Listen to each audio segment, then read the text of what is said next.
আমাৰ অৱস্থিতি শিৱসাগৰ জিলাৰ বেতবৰ মৌজাৰ চাংমাই গাঁৱত আৰু এই গাঁৱত এখন মেডিকেল শিবিৰ অনুষ্ঠিত কৰা হৈছে। এক মেডিকেল শিবিৰ অনুষ্ঠিত কৰা হৈছে আজমল ফাউণ্ডেশ্যনৰ যোগেদি, য'ত যি গাঁওবাসী যোৱা 9 দিন ধৰি বানত আক্ৰান্ত হৈ আছে। আমি গাঁও পৰিদৰ্শন কৰিছো। আজিও ঘৰবোৰৰ ভিতৰত এবুকু পানী। ৰাইজে আন স্থানত আশ্ৰয় লৈছে। দৰিকা নদীৰ যি পানীৰ স্তৰ, সেই পানীৰ স্তৰ এতিয়াও তললৈ নমা নাই। আৰু এই যি চিকিৎসা শিবিৰত আজমল ফাউণ্ডেশ্যনৰ চিকিৎসক উপলব্ধ হৈছে, পেৰামেডিকসকল আছে। বিধায়ক বদৰুদ্দিন আজমল স্বয়ং তেওঁ উপস্থিত আছে। তেওঁৰ সৈতে কথা পাতিব বিচাৰিম। আজমল ডাঙৰীয়া, আপুনি আজি কিছুদিন ধৰি বান আক্ৰান্ত বন্যাৰ্তৰ কাষ চাপিছে, তেওঁলোকক যৎপৰোনাস্তি সাহায্য দিবলৈ প্ৰয়াস কৰিছে।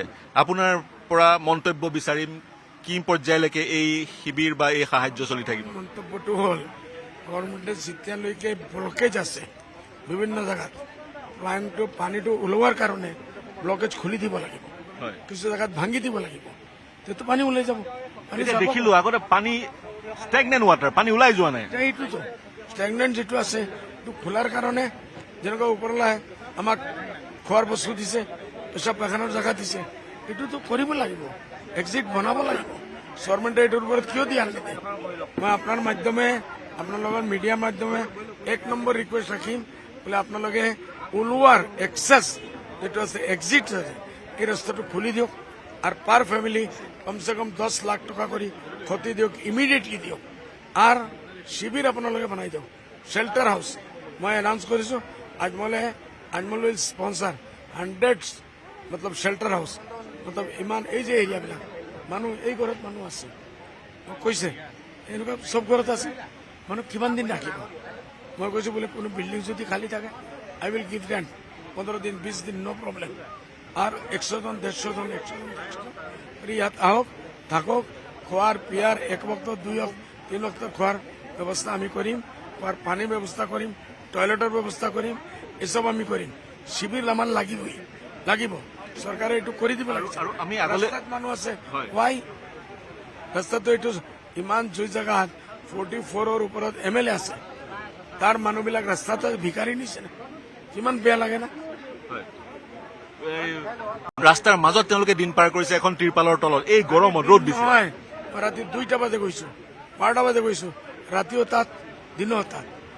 না খাবলৈ কোনো ব্যৱস্থা, না পেচাব পায়খানা কোনো ব্যৱস্থা নাই, মহিলাসকলৰ কাপোৰৰ কোনো ব্যৱস্থা নাই, মেখেলাৰ ব্যৱস্থা নাই, ইনাৰ কাপোৰৰ ব্যৱস্থা নাই, প্ৰব্লেম আছেতো। আপোনালোকৰ আজমল ফাউণ্ডেশ্যনে কি কি বিশেষ পদক্ষেপ গ্ৰহণ কৰিছে? মেডিকেল কেম্প কৰিছে, আন কি কৰিছে আৰু কি পৰিকল্পনা আছে? Medical is one of the part, এক শাখা। মই সবচে প্ৰথম আমি কৰ্ম কৰিছো, আমি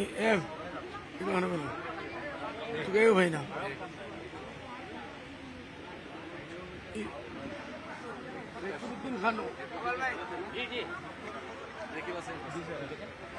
তুমি রেখবিদ্দিন লিস্ট দেখাও, থপ্পড় মারি মানুষের সামনে, আমার বিষয় মিডিয়ার সামনে ড্রামা করে পুরো দিন বইয়া মেহনত করলাম, লিস্টও নাই।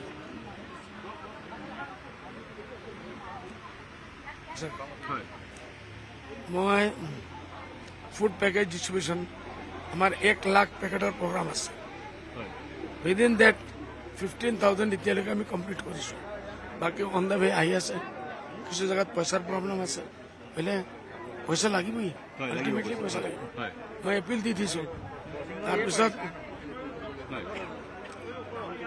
10 lakh bottle of drinking water Ajmal ফাউণ্ডেশ্যনত আমাৰ তৈয়াৰ হৈ আছে, এইটো মই ফটো দি দিম। পেকেজিং হৈ আছে, আমাৰ যে মেডিকেলৰ ছোৱালীসকল, ছাত্ৰীসকল চবে পেকিং কৰি আছে।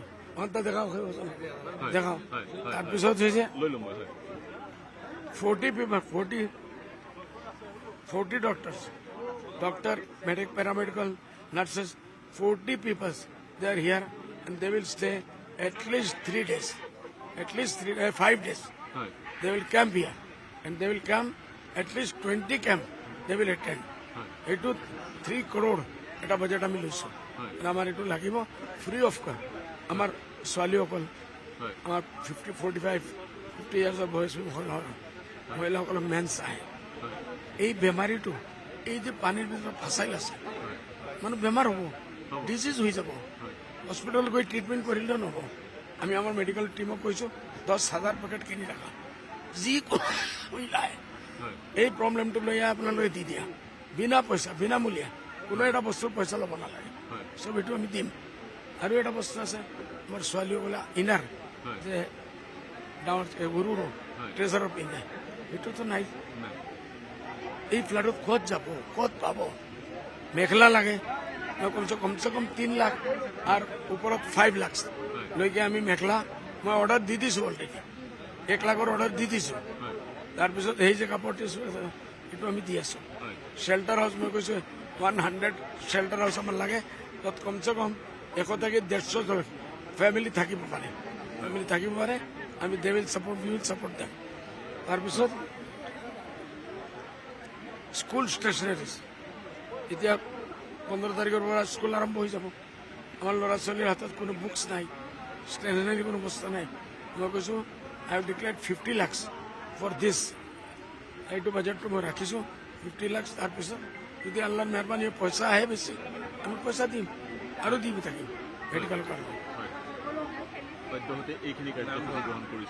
আচ্ছা নামঘৰৰ আপোনালোকে জানেই ইতিমধ্যে 100 নামঘৰৰ মই এপিল পাইছোঁ যিমান নামঘৰে এপিল দিব 50,000 1 লাখ টকা লাগে আমি দিম আমাৰ মানুহ যাব ইনকুৱাৰী কৰিব স্পট ভিজিট কৰিব তাৰ পইচা ৰিলিজ কৰি দিম সেইটো আমি কৰি আছোঁ এইসব বস্তু লাহে লাহে সৰু সৰু বস্তু আমি পৰহি ষ্টুডেণ্ট কৈ দিছোঁ মই পৰহি কালি আপুনি পাৰিলে আহক আপুনি থাকে অল কমিউনিটিৰ যিমান ডাঙৰ ডাঙৰ লিডাৰসকল আছে not political please I have not invited single politician চব মতলব জেনেৰেল আমাৰ কি ছ'চিয়েল ৱৰ্কাৰ এনেকুৱা বিভিন্ন জাতি ধৰ্মৰ যিমান মানুহ আছে মই মাতিছোঁ বোলে আপোনালোকে আহক আমি একেলগে এইটো এক মানুহবিলাকৰ আপদ নহয় আমাৰ চবৰ বিপদ আপোনালোকে আহি আমাক পৰামৰ্শ দিয়ক give us suggestion are we going to the right way যে আমি যিটো কৰি আছোঁ এইটো চহি আছে নহয় আপোনালোকে আহি পৰামৰ্শ দিয়ক কি দিব লাগে আৰু কি বস্তু লাগে মস্কিটো লাগিব মাহৰ এইটো লাগিব মেডিচিন লাগিব এই বস্তু চব লৈ আমি কাম কৰি আছোঁ মই নিজে ইয়াত আজি 7-8 দিন হৈ গ'ল একদিনৰ কাৰণে মই দিল্লী গৈছিলোঁ আকৌ এবাৰ ঘূৰি আহিছোঁ লাগিলে আৰু 3 দিন 4 দিন 5 দিন 7 দিন লাগিলে মই ইয়াত থাকি তাৰপিছত সেই আছিল মৌলানা বদৰুদ্দিন আজমল বিধায়ক তেওঁ কি পদক্ষেপ গ্ৰহণ কৰিছে বা আজমল ফাউণ্ডেশ্যনে কি পদক্ষেপ গ্ৰহণ কৰিছে সেই বিষয়ে সবিশেষ জনালো এইফালে কিছু লোক সমবেত হৈছে তেওঁলোকৰ মেডিকেল কেম্প বিশেষকৈ মহিলাসকল চিকিৎসকসকলৰ পৰামৰ্শ বিচাৰিবলৈ আগবাঢ়ি গৈছে আৰু মহিলাসকল মন কৰিব মহিলাসকল সকলোতকৈ বেছি এফেক্টেড এই ফ্লাডৰ সমস্যাৰ পৰা কাৰণ তেওঁলোকৰ যি বুনিয়াদী যি প্ৰয়োজনীয়তাবোৰ সেই প্ৰয়োজনীয়তাবোৰ অভাৱ ঘটিছে আৰু যিখন গাঁৱত বদৰুদ্দিন আজমল উপস্থিত হৈছেহি সেই গাঁওখনৰ ভয়াৱহতা আমি আপোনালোকক দেখুৱালো ঘৰবোৰ এতিয়াও পানীত ডুবি আছে আজি 9 নম্বৰ দিন 10 নম্বৰ দিন পানী কেতিয়া শুকাব তাৰ কোনো নিশ্চয়তা নাই গতিকে এই ধৰণেৰে ৰাইজে যি মেডিকেল কেম্প হৈছে কেম্পত যিসকল চিকিৎসক আহিছে কেম্পটো 4-5 দিন থাকিব কেম্পৰ চিকিৎসকসকলৰ পৰামৰ্শ ল'বলৈ আগবাঢ়ি আহিছে কেম্পটোত কি হৈছে কিছু অঞ্জনে আমাক দেখুৱাব কি ধৰণে মহিলাসকলে পৰামৰ্শ ল'বলৈ চেষ্টা কৰিছে এনেদৰে আজমল ফাউণ্ডেশ্যনে বিশেষকৈ বদৰুদ্দিন আজমলৰ নেতৃত্বত যিসকল ইয়াত সমবেত হৈছে বা শিৱসাগৰৰ বিভিন্ন প্ৰান্তত সাহায্য বা আন সহায় আগবঢ়াবলৈ প্ৰয়াস কৰিছে কেমেৰা পাৰ্চন ৰঞ্জনৰ সৈতে মই পাৰ্থ বৰা শিৱসাগৰৰ বেতবাৰী মৌজাৰ চাংমাই গাঁৱৰ পৰা নিউজ 18 অসম নৰ্থ ইষ্ট